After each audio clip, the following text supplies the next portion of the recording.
Today, we are diving deep into one of history's greatest, most captivating mysteries, the lost city of Atlantis.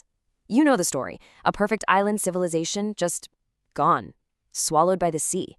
But was it a real place, a lost chapter of our own history, or is it just one of the best stories ever told? Yeah, that's the big question, isn't it? Myth or reality? For literally centuries, people, explorers, scientists, dreamers have been obsessed with this legend.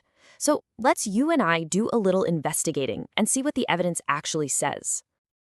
So here's how we're going to tackle this. First, we'll ask why this story is still so popular. Then we're going straight to the source, the original tale itself. After that, we'll play detective, looking at the case for it being real, then the case for it being a myth.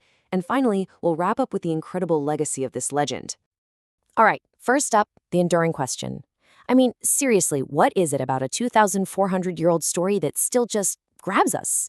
Well, I think it's this idea of a perfect, lost civilization, a paradise that vanished.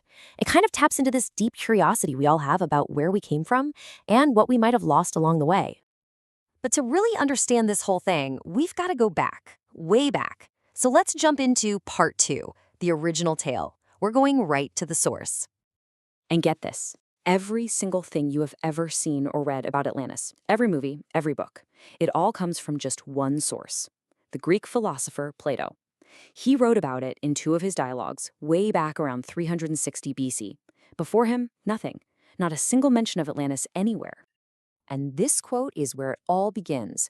Plato describes this incredible island, out past what the ancient Greeks called the Pillars of Heracles, which, we now call the Strait of Gibraltar. He paints this picture of a massive, powerful, and totally amazing empire. So the thing is, Plato was super specific. He basically gave us a checklist. He said it was an advanced civilization, way out in the Atlantic. It was rich, powerful, and eventually it got greedy and waged war against ancient Athens. And for that, the gods punished them, sinking the entire island in a single, catastrophic day and night. And that brings us to this really important idea, hubris. It's this concept of excessive pride that leads to a downfall. A lot of scholars think that's exactly what Plato is doing.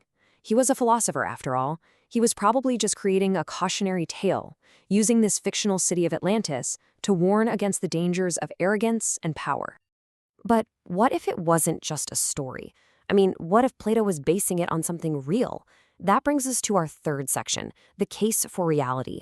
This is where we join the hunt for a lost city. Okay, so the most popular theory, the one with some real science behind it, ties Atlantis to the Minoan civilization.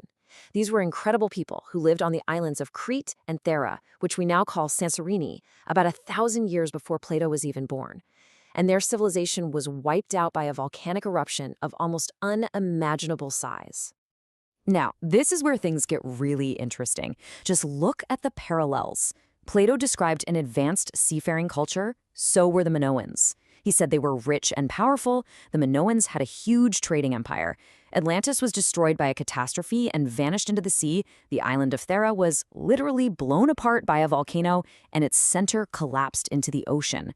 The similarities, they're pretty hard to ignore. But, for every parallel that seems to fit, there's a pretty big problem on the other side. So let's switch gears and move to section 4, the case for myth. The biggest argument against a real Atlantis is, well, it's pretty simple. We've never found it. Despite centuries of searching with submarines, sonar, you name it, we have found 0 physical proof. No ruins, no artifacts, nothing in the Atlantic that even comes close to what Plato described. And that's really the bottom line for pretty much every mainstream historian and archaeologist today. They see the story not as a real place you can find on a map, but as a powerful, useful fable that Plato made up to prove a point. So here's why the experts are so skeptical. First off, nobody but Plato ever wrote about it. Not a single other ancient text mentions this supposedly massive empire. Second, this was kind of Plato's thing. He loved using fictional stories, allegories, to explain his philosophical ideas. And third, the details he gives just don't line up with reality. He said Atlantis was destroyed 9,000 years before his time. That would put it way back in the Stone Age, long before any advanced civilization we know of existed. Okay, so we've heard both sides of the story. Where does that leave us? Let's move into our final section, look at the legacy of this legend, and maybe reach a verdict. This chart really says it all.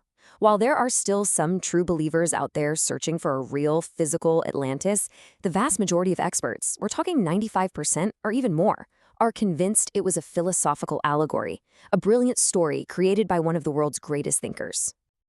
And that brings us to what I think is the most fascinating question of all.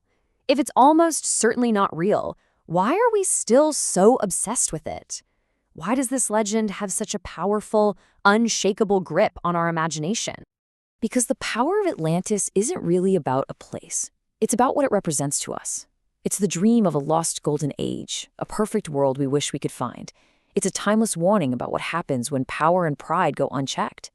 And maybe most importantly, it taps into that basic human desire for mystery, for discovery, for the idea that maybe, just maybe, there's something incredible still out there, hidden just beyond the map. So, in the end, maybe asking, was Atlantis real, is the wrong question. Maybe the better one is this. What do stories like Atlantis, our most enduring myths, tell us about ourselves, about our biggest hopes for a better world, and our deepest fears of losing it all? Now that is something to think about.